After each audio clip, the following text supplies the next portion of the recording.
Hello प्यारे बच्चों, मैं हूं आपका भैया ऋषभ सिंह और आप सभी देख रहे हैं आपका अपना यूट्यूब चैनल ऋषि यस क्लासेस। और आज के इस वीडियो में हम बात करने वाले हैं बीएससी फोर्थ सेमेस्टर मैथमेटिक्स का जो हमारा पेपर है डिफरेंशियल इक्वेशंस एंड मैकेनिक्स, उसका जो यूनिट फर्स्ट है उसी का हम दूसरा लेक्चर लेकर आ चुके हैं।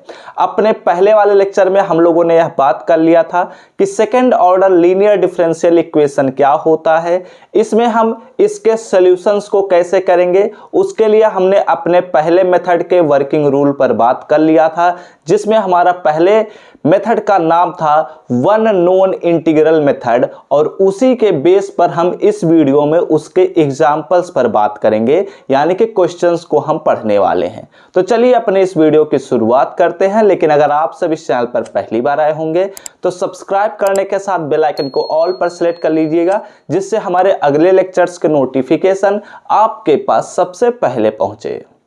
तो अब आप अपने कॉपी और पेन लेकर बैठ जाइए, सभी चीज़ों को नोट डाउन करते चलिएगा, क्योंकि हम मैथमेटिक्स के नोट्स को टेलीग्राम ग्रुप में नहीं प्रोवाइड करते, बल्कि यहीं पर ही आपको सभी चीज़ें लिखनी रहती हैं। मैंने आप सभी को पिछले वीडियो में बता दिया था कि जो हमारे पास linear differential equation with second order होगा या ऑफ सेकेंड ऑर्डर होगा, उसका हम कैसे सॉल्व करेंगे। यानी कि उसके लिए मैंने एक मेथड बताया था जिसे हम कहते हैं वन नोन इंटीग्रल मेथड, और उसका वर्किंग रूल या वर्किंग प्रोसीजर को मैंने आप सभी को ऑलरेडी समझा दिया है। तो वहीं से अब हम बात कर रहे हैं, पिछले वीडियो को रिकैप नहीं करने वाले। उस वीडियो को आप लोग आई बटन पर जाकर देख सकते हैं, या फिर लिंक आप सभी को हम डिस्क्रिप्शन में प्रोवाइड कर देंगे, जाकर वहां पर ज्वाइन देख लीजिएगा। देखो यहां पर हमारे पास एक डिफरेंशियल इक्वेशन लिखा गया है जो कि लीनियर डिफरेंशियल इक्वेशन है ऑफ सेकेंड ऑर्डर का। ठीक है, मैंने आप सभी को बता दिया है कि कैसे यह पहचानते हैं। तो अगर इस डिफरेंशियल इक्वेशन को देखो तो जो मैंने पिछला वीडियो में बताया था कि यह सेकेंड ऑर्डर का लीनियर डिफरेंशियल इक्वेशन है, तो उसमें मैंने कहीं भी यह नहीं लिखा था कि एक्स स्क्वायर हमारे पास कॉफिशिएंट इसमें लिखा होगा, नहीं लिखा था मैंने ना। तो जब एक्स स्क्वायर इसका कॉफिशिएंट नहीं होगा तो इस एक्स स्क्वायर को हमें हटाना है, तो क्या करें, भाग दे देते हैं। एक्स स्क्वायर से हम क्या करते हैं, भाग दे देते हैं। तो ओ आर और हम इसे कुछ इस प्रकार लिख सकते हैं। पहले आपको क्या करना है, गिवन दैट लिखना है। गिवन दैट लिखने के बाद इस डिफरेंशियल इक्वेशन को लिखना है, और इस डिफरेंशियल इक्वेशन को इक्वेशन नंबर 1 बना लीजिएगा। ठीक है, अब हम क्या करते हैं, ओ आर और करते हुए इसी को सॉल्व करना शुरू करते हैं, क्योंकि थोड़ा सा समय बचेगा और लाइन हमें कम लिखने पड़ेंगे, इसलिए मैं कर रहा हूं। तो d2y अपॉन में dx स्क्वायर माइनस में x स्क्वायर से हम डिवाइड कर रहे हैं, तो इसमें डिवीजन होगा। तो यहां से x स्क्वायर तो कैंसल आउट होकर हमें मिलेगा 1, तो यहां पर 1 हो जाएगा, प्लस यहां पर हमारे पास x स्क्वायर जब डिवीजन में आएगा तो एक x से एक x कैंसिल हो जाएगा, और यहां पर हमें मिलेगा 2/x हो जाएगा। ठीक है, और यहां पर हमारे पास dy/dx जैसे के तैसे रहेंगे, और यहां पर हमारे पास क्या होगा, प्लस यहां पर हम अगर डिवाइड करते हैं तो कर सकते हैं, नहीं तो करने की जरूरत नहीं है, ऐसे कर लेते हैं 2 अपॉन में एक्स स्क्वायर। जब जरूरत पड़ेगी तो हम डिवाइड कर लेंगे, अदरवाइज कोई जरूरत नहीं है। y इज इक्वल टू, यहां पर भी एक्स स्क्वायर से डिवीजन होगा तो एक्स क्यूब ऊपर है, तो यहां पर मिल जाएगा हमें x into e to the power x हो जाएगा। ठीक है, इसे चलिए हम इक्वेशन नंबर 2 बना लेते हैं। इतनी बातें क्लियर हुई, सबको समझ में आ गया ना। तो अब देखो ये जो हमारे पास इक्वेशन नंबर 2 बन गया है, वो हमने जब पिछले वीडियो में आप सभी को सेकेंड ऑर्डर का लीनियर डिफरेंशियल इक्वेशन का स्टैंडर्ड फॉर्म लिखा था या जनरल फॉर्म लिखा था, तो वो कुछ इस प्रकार का था।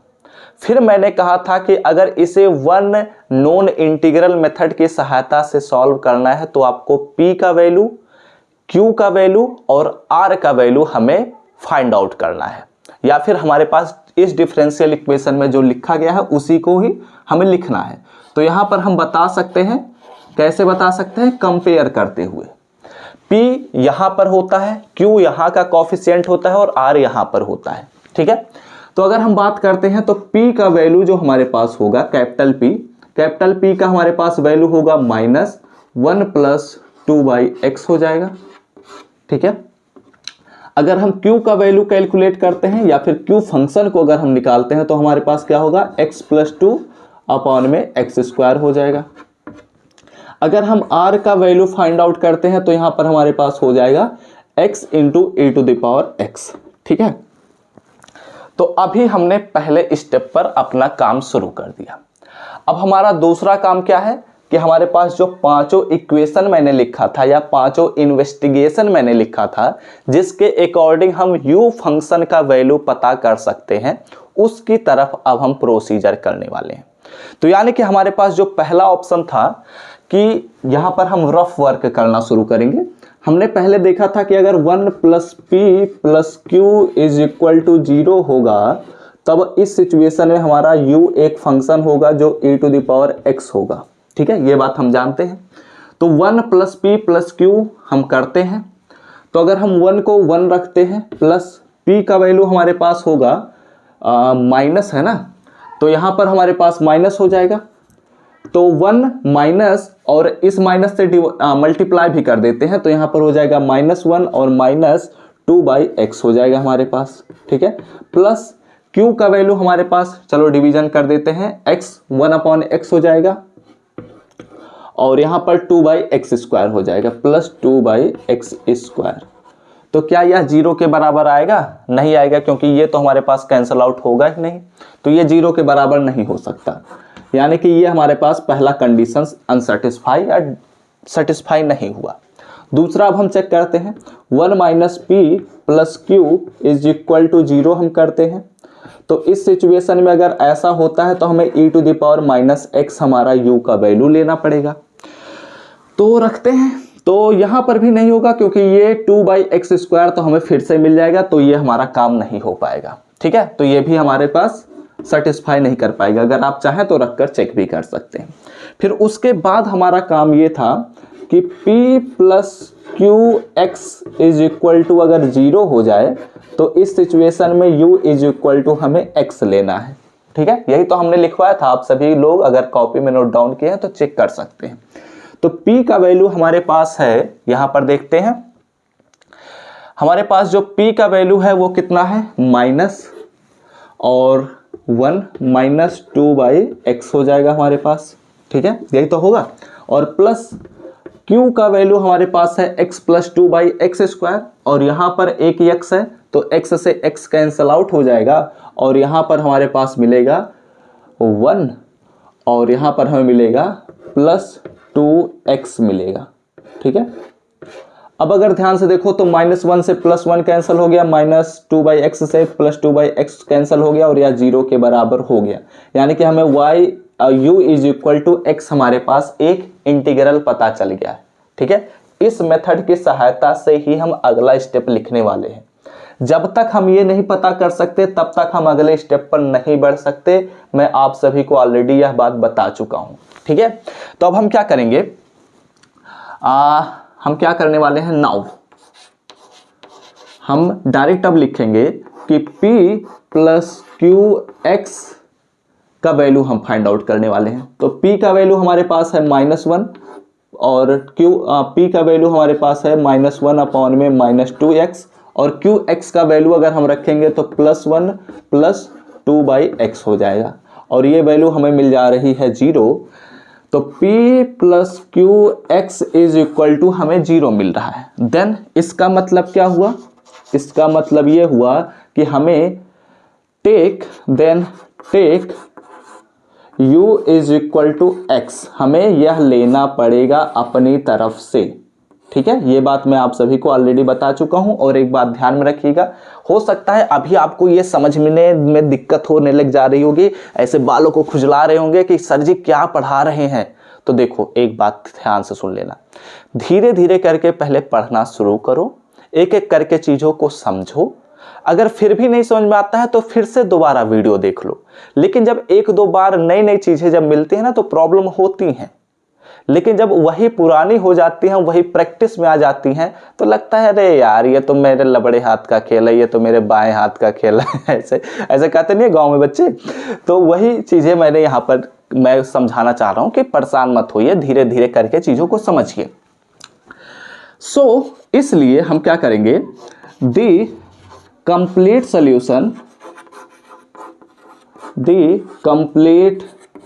सॉल्यूशन तो हमारे पास जो कंप्लीट सोल्यूशन वो होगा वह क्या हो जाएगा, y is equal to u into v होता है, ठीक है। और u का वैल्यू हमने यहाँ से फाइंड आउट कर लिया, इसका मतलब क्या हो जाएगा, this implies that y is equal to u का वैल्यू हमारे पास है x और v तो हमारे पास रहेगा ही रहेगा, ठीक है। इसके बाद हमारा काम क्या करना है, इसका डिफरेंशिएशन करना, क्योंकि हम चाहते हैं कि d2y by d x square हम कैलकुलेट कर लें और dy by d x calculate कर लें, क्योंकि y तो हमारे पास ऑलरेडी है और उसके बाद इन्हीं को ही इक्वेशन नंबर 2 में हम रखने वाले हैं।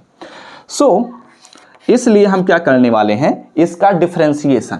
तो अगर हम dy बाई डी एक्स निकालते हैं, ठीक है, तो dy बाई डी एक्स निकालते हैं तो x को पहले हम छोड़ देते हैं और v का जब डिफरेंशिएशन करेंगे तो dv बाई डी एक्स हो जाएगा, प्लस v को हम छोड़ देते हैं और x का जब x के रिस्पेक्ट में डिफरेंशिएशन करेंगे तो यही हमें मिलेगा, ठीक है। तो ये हम इक्वेशन नंबर 3 बना लेते हैं, नहीं इसे इक्वेशन नंबर 3 बना लीजिए और इसे इक्वेशन नंबर 4 बना लीजिए, ठीक है।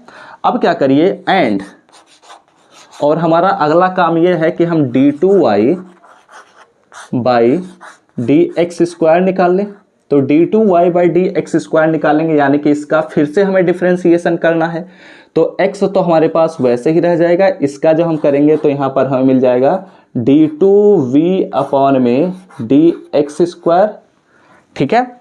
और हमारे पास फिर उसके बाद इसको कांस्टेंट रखना है, तो dv अपॉन में dx कांस्टेंट हो गया, x का जब हम करेंगे तो वही हो जाएगा 1 और v तो हमारे पास यहाँ पर हमारे पास हो जाएगा प्लस dv अपॉन में dx हो जाएगा। तो इसे थोड़ा सा सॉल्व आउट कर लेते हैं। तो अगर इसे हम सॉल्व करेंगे तो यहाँ पर हमारे पास रहेगा x और d2v अपॉन में dx स्क्वायर, और इसे हम सॉल्व करेंगे तो एडिशन हो जाएगा प्लस 2 dv अपॉन में dx हो जाएगा और इसे इक्वेशन नंबर 5 बना लीजिए, ठीक है। इतनी बातें समझ में आई, कोई प्रॉब्लम तो होनी नहीं चाहिए। हमने क्या किया है मैं समझा देता हूं एक बार। हमने कुछ नहीं किया, हमारा जो डिफरेंशियल इक्वेशन था उसे हमने स्टैंडर्ड डिफरेंशियल इक्वेशन में बदला, उससे हमने p, q और r का वैल्यू निकाला और उन्हें हमने चेक किया कि हमारा कौन सा इक्वेशन सेटिस्फाई करता है। तो हमने देखा कि हमारा ये वाला इक्वेशन सेटिस्फाई कर दिया। तो जब ये वाला इक्वेशन सेटिस्फाई कर दिया तो कहता है कि तब इस सिचुएशन में u is equal to x हमें लेना है, और जब u is equal to x हमने लिया तो हमारा जो कंप्लीट सोल्यूशन होता है वह y is equal to uv होता है। तो u का वैल्यू हमने x निकाला है, तो इसलिए जो कंप्लीट सोल्यूशन है वो y is equal to x into v हो जाता है, ठीक है।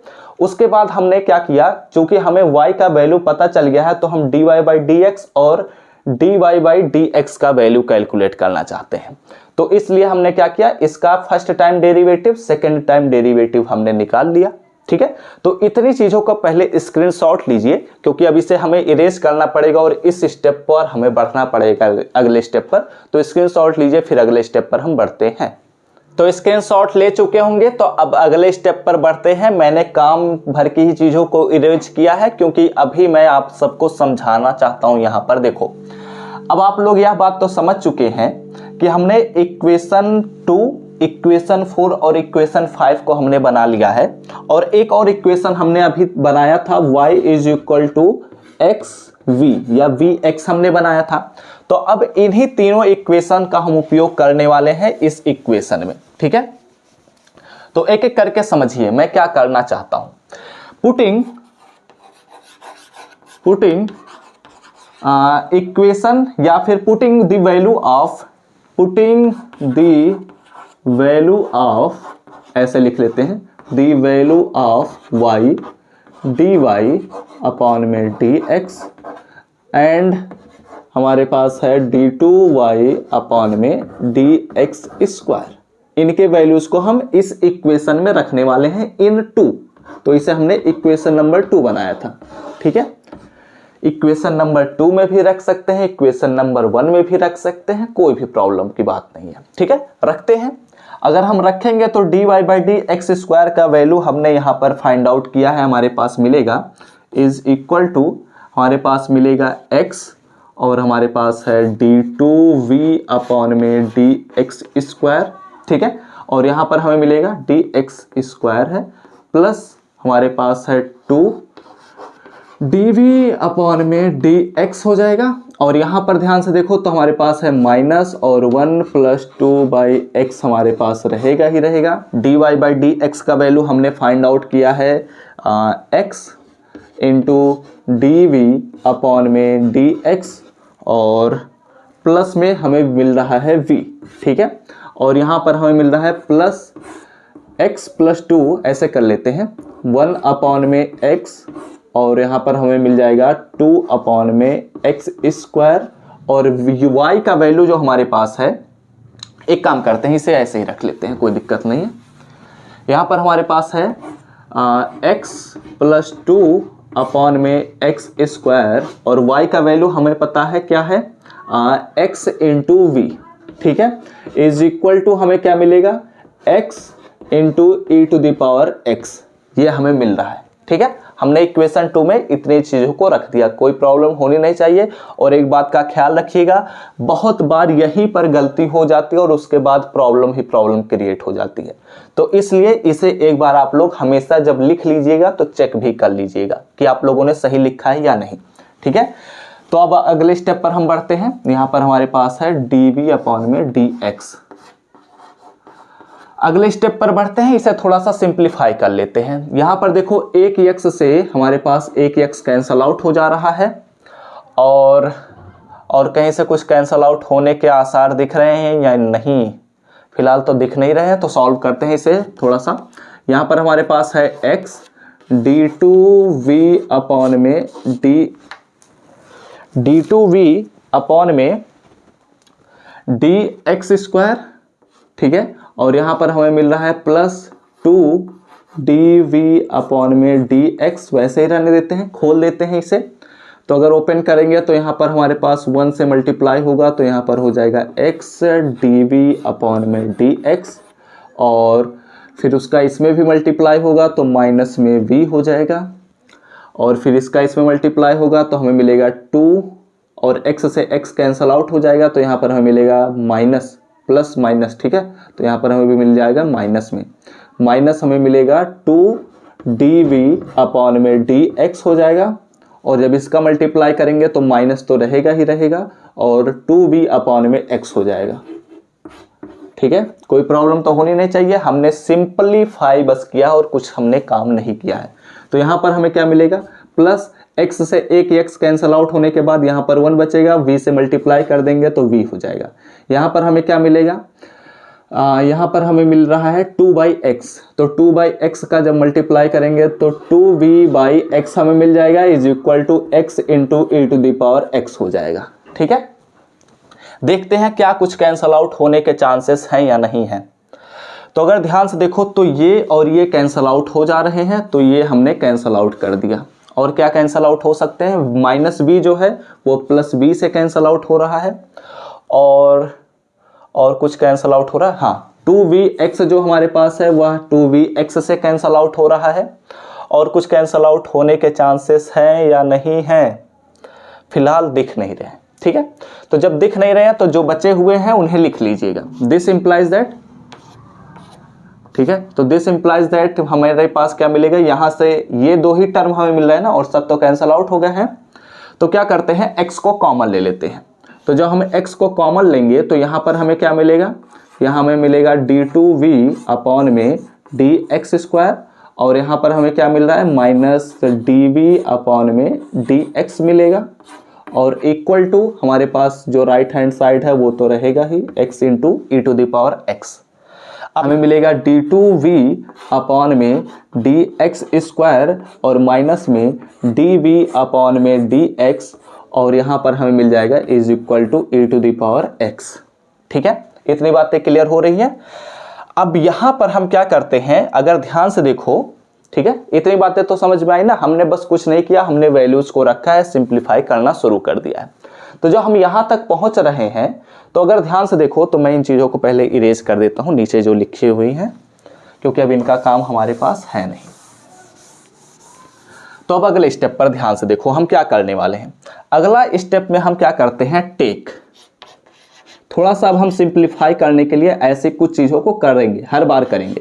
Take z is equal to d v upon में डी एक्स, ठीक है, हम ये ले लेते हैं। तो इसका मतलब क्या हुआ कि अगर हम डी जेड लेते हैं, डी जेड अपॉन में डी एक्स, तो यानी कि हमें मिलेगा डी टू वी अपॉन में डी एक्स स्क्वायर हमें मिल जाएगा, ठीक है। तो इन दोनों को क्या करते हैं, इसमें रख देते हैं। तो पुटिंग या पुट लिख दीजिए, पुट हमने क्या किया, यहां से इसका वैल्यू हमें मिल रहा है d z by d x, ठीक है, d z by d x, और माइनस में ये हमें मिल रहा है माइनस जेड, और is equal to e to the power x, ये हमें मिल रहा है। अब अगर इस इक्वेशन को ध्यान से देखो, मैंने आप सभी को अभी कल ही समझाया था कि अगर आपके पास कोई भी एक इक्वेशन कुछ इस फॉर्म में दिखता है, dy by d x plus p is equal to q के फॉर्म में दिखता है, ठीक है, तो ये अगर ध्यान से देखो तो ये हमारे पास जो इक्वेशन बना है, ये कौन सा इक्वेशन है, ये लीनियर इक्वेशन है, ठीक है। एक चीज छूट गया, यहां पर हमारे पास रहेगा p y is equal to q. तो अब इस इक्वेशन को ध्यान से देखो तो ये हमारे पास एक लीनियर डिफरेंशियल इक्वेशन बना हुआ है। तो ये जो हमारे पास है वह इसी फॉर्म में है, क्योंकि यह जो हमारे पास डिफरेंशियल इक्वेशन है वह y का फंक्शन है, और यहाँ पर जो डिफरेंशियल इक्वेशन है वह z का फंक्शन है, और जो यहाँ पर हमारे पास p कोफिशिएंट है वो हमारे पास -1 है, q जो हमारे पास है वह e to the power x है। तो इसलिए यहाँ पर हम लिख सकते हैं which is लीनियर, ठीक है, which is लीनियर इक्वेशन लिख दीजिए। ये हमारे पास जो मिला है यह क्या है, लीनियर इक्वेशन है। अब आप लोग ऐसे इक्वेशंस को सॉल्व करना सेकंड सेमेस्टर में पढ़ चुके हैं, ठीक है, तो अब उसी का ही हम डायरेक्ट उपयोग करने वाले हैं। आप लोग इतनी चीजों का पहले स्क्रीनशॉट ले लीजिए, उसके बाद चलिए हम अगले स्टेप पर बढ़ते हैं, ठीक है। Solution for solvable for p, एक आप लोग डिफरेंशियल इक्वेशन पढ़े होंगे बीएससी सेकेंड सेमेस्टर में। यहीं से ही हर एक क्वेश्चन में बदलाव होने के चांसेस रहेंगे। तो यहां पर जो हमारे पास यह डिफरेंशियल इक्वेशन बना है यह किसी दूसरे मेथड से सॉल्व होगा। आप लोग जितने मेथड को बीएससी सेकेंड सेमेस्टर में समझे थे उन मेथड में से कोई एक मेथड यहां पर अप्लाई हो सकता है। अब आपको पता होना चाहिए कि कौन सा मेथड अप्लाई हो सकता है, लेकिन यहां पर मैं आप सभी को बताता हूं।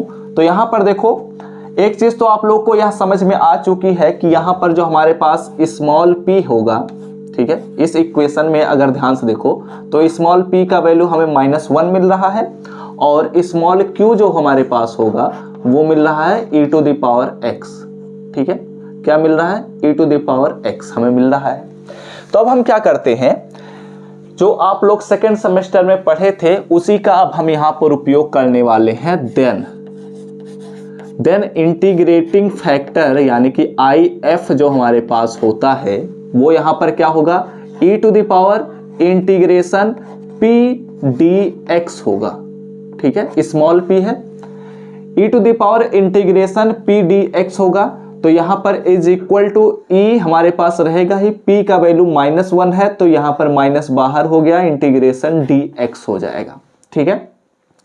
इसे अगर हम सिंप्लीफाई करेंगे तो यह हमें मिलेगा e to the power -x, यानी कि हमारे पास जो इंटीग्रेटिंग फैक्टर है वो हमारे पास मिलेगा e to the power -x। कहीं कोई प्रॉब्लम होनी नहीं चाहिए, क्योंकि ये सभी चीजें हम बीएससी सेकेंड सेमेस्टर में पढ़ चुके हैं। अब देखो यहां पर अब हम क्या करते हैं, इसलिए हम क्या कर सकते हैं कि अगर इसका हम सोल्यूशन करते हैं तो हमें मिलता है z इंटू इंटीग्रेटिंग फैक्टर, ठीक है। तो ये हमारे पास स्मॉल z वैसे है, तो यहाँ पर इंटीग्रेटिंग फैक्टर क्या हमारे पास है, e to the power -x is equal to integration e to the power -x into q। तो q का वैल्यू भी हमारे पास है e to the power x, और यहाँ पर हमारे पास रहेगा dx, ठीक है। सॉल्व करते हैं, तो अगर इसे हम सॉल्व करेंगे तो यहाँ पर हमें मिलेगा e to the power -x और e to the power x, यानी कि ये कैंसल आउट होने के बाद 1 बच जाएंगे, ठीक है। और यहाँ पर जो हमारे पास इंटीग्रेशन dx मिलेगा तो यानी कि यह वैल्यू हमें मिल रहा है x, और प्लस हमारे पास एक कांस्टेंट c1 हो जाएगा, ठीक है। तो ये हमारे पास क्या मिला, z into e to the power minus x is equal to x plus C1। अब हम क्या करते हैं, z is equal to e to the power minus x को इधर ट्रांसफर कर देते हैं, तो यहाँ पर हो जाएगा e to the power x और e to the power minus x है, डिवीजन में आएगा, ऊपर कर देते हैं तो प्लस में हो जाएगा e to the power x प्लस C1 e to the power x हो जाएगा। ठीक है, तो ये हमारे पास z का वैल्यू मिला। और हमने अभी आप सभी को यहाँ पर बताया था कि जो z होता है, दिस इंप्लाइज दैट, जो z होता है मैंने आप सभी को अभी बताया है कि dv अपॉन में dx होता है। तो dv अपॉन में dx जो होगा वो हमारे पास x into e to the power x और plus C1 e to the power x के बराबर होगा। ठीक है, इतनी बातें समझ में आई। अब हम क्या करते हैं कि हमें चूंकि चाहिए u का वैल्यू हम ऑलरेडी कैलकुलेट कर चुके हैं, हम v का वैल्यू कैलकुलेट करना चाहते हैं, तो क्या कर सकते हैं, यहां पर इंटीग्रेशन कर सकते हैं। ठीक है, तो मैं इसे पहले इरेज कर देता हूं, उसके ऑन इंटीग्रेशन।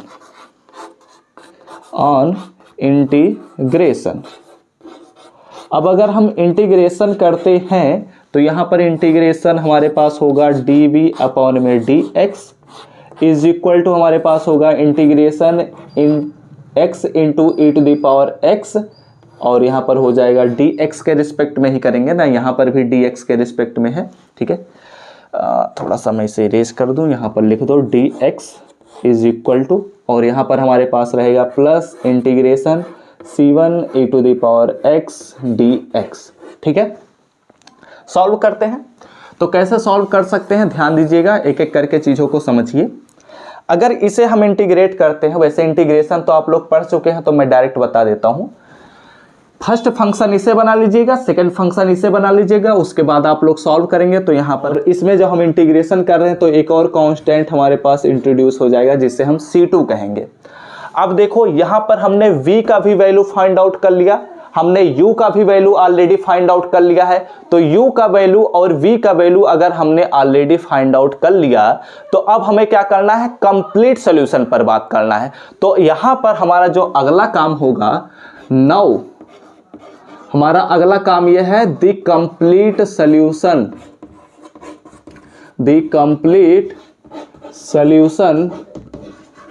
हमारा जो कंप्लीट सॉल्यूशन है वो क्या है, y is equal to u into v. ठीक है, तो y is equal to u का वैल्यू हमने ऑलरेडी फाइंड आउट किया है, x होता है, और v का वैल्यू हमारे पास यहाँ पर लिखा गया है x into e to the power y का वैल्यू मिल गया, और यही हमारा फाइनल आंसर है, यही हमें फाइंड आउट करना था। ठीक है, चूंकि हमारे पास जो डिफरेंशियल इक्वेशन दिया गया था वो y का ही तो सेकेंड ऑर्डर डेरिवेटिव था। ठीक है, तो जब हमारे पास y का ही सेकेंड ऑर्डर डेरिवेटिव था तो आप लोग इसका पहले स्क्रीनशॉट लीजिए। अब जब हमारे पास यह y का ही सेकेंड ऑर्डर डेरिवेटिव था तो हमने y का ही तो वैल्यू फाइंड आउट करना था, तभी तो हम कह सकते हैं कि जो हमारा यह डिफरेंशियल इक्वेशन है यह सॉल्वेबल है, या इसका हम सॉल्यूशन हमने निकाल लिया। तो ये हमने एक मेथड की सहायता से समझा कि वन नॉन इंटीग्रल मेथड की सहायता से हम कैसे सॉल्व कर सकते हैं, और इसके बेस पर हमने एक एग्जाम्पल को बताया। वैसे मैं तो सोचता हूं कि कई सारे एग्जाम्पल करा दूंगा, लेकिन इतने बड़े बड़े एग्जाम्पल होते हैं ना कि एक ही वीडियो में ख़त्म ही नहीं होते एक एग्जाम्पल। ठीक है, तो फिलहाल हमने यह अपना इस वीडियो का जो एग्जाम्पल था वो हमने कंप्लीट किया। हमने मेथड को आप सबको ऑलरेडी समझा ही दिया है कि कैसे हम प्रोसेस कर रहे हैं, और ये हमारे पास एक एग्जाम्पल के थ्रू भी हमने बता दिया कि ऐसे सभी क्वेश्चंस को आपको प्रैक्टिस करना है। ठीक है, और इनके जो प्रैक्टिस सेट होंगे या असाइनमेंट्स हैं उन्हें हम टेलीग्राम ग्रुप में प्रोवाइड कर देंगे, तो वहां पर आपको बहुत सारे क्वेश्चंस मिल जाएगा, उन्हें जाकर आप ज्वाइन कर लीजिएगा, उन्हें जाकर आप सॉल्व करिए, प्रॉब्लम होती है आप हमसे पूछ लीजिएगा। ठीक है, तो इसी के साथ इस वीडियो को समाप्त करते हैं। वीडियो अच्छा लगा हो तो लाइक कर दीजिएगा, कमेंट करके बता दीजिएगा कि आपको समझ तो आया है या ना। ठीक है, और अपने दोस्तों के साथ इस वीडियो को शेयर कर दीजिएगा, और अगर अगले लेक्चर्स का नोटिफिकेशन पाने होंगे तो सब्सक्राइब करने के साथ बेल आइकन को ऑल पर सिलेक्ट कर लीजिएगा। तो हम सब मिलते हैं अपने नेक्स्ट लेक्चर में, तब तक पढ़ते रहिए, संघर्ष करते रहिए और सफल होते रहिए।